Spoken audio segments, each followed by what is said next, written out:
ദാ ഇത് കണ്ടോ, ഈ ഒരു കമ്പി പോലുള്ള കൊമ്പ് കൊണ്ടാണ് ഈ കൊതുകിനെ ഇത്ര നേരം കഷ്ടപ്പെടുത്തിയത്. അത് പറഞ്ഞപ്പോഴാണ്, ഈ കൊതുക് കാരണം നല്ലൊരു പാട്ടുണ്ടായ കഥ കേട്ടിട്ടുണ്ടോ? ഇല്ലെങ്കിൽ ആ കഥ ഞാനിപ്പോൾ പറഞ്ഞുതരാം. നിമിഷകവി ബിച്ചു തിരുമലയുടെ കഥയാണിത്. എന്നെ ബുദ്ധിമുട്ടിച്ചതുപോലെ ഒരിക്കൽ അദ്ദേഹത്തെയും ഒരു കൊതുക് വട്ടം കറക്കി.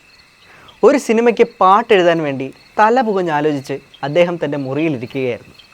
2-3 പാട്ടുകൾ എഴുതി കൊടുക്കേണ്ടതുണ്ട്. തൻ്റെ താളത്തിനിണങ്ങിയ വരികൾ കിട്ടാതെ ആകെ മൊത്തത്തിൽ വട്ട് പിടിച്ചിരിക്കുകയാണ് കക്ഷി.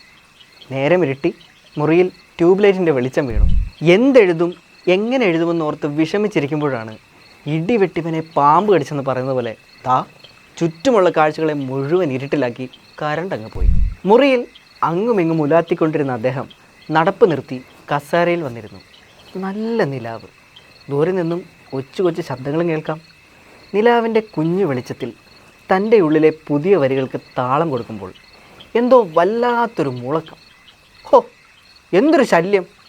മുൻപ് പറഞ്ഞ കൊതുക് തന്നെയാണ് വില്ലൻ.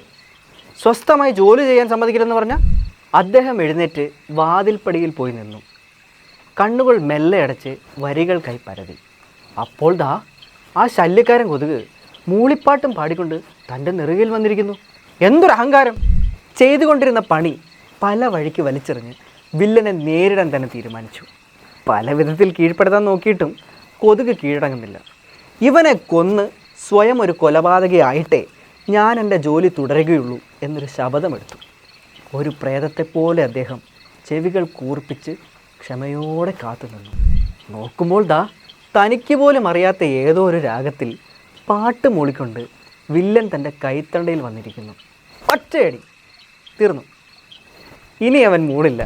എന്തായാലും ശത്രുവിൻ്റെ മുഖം ഒന്ന് കണ്ടേക്കാമെന്ന് കരുതി അദ്ദേഹം അവനെ തൻ്റെ കൈത്തണ്ടയിൽ നിന്നും തോണ്ടിയിങ്ങെടുത്തു. കരണ്ട് വന്നു. ഇനി ഇവനെ ഒന്ന് വൃത്തിക്ക് കാണാം.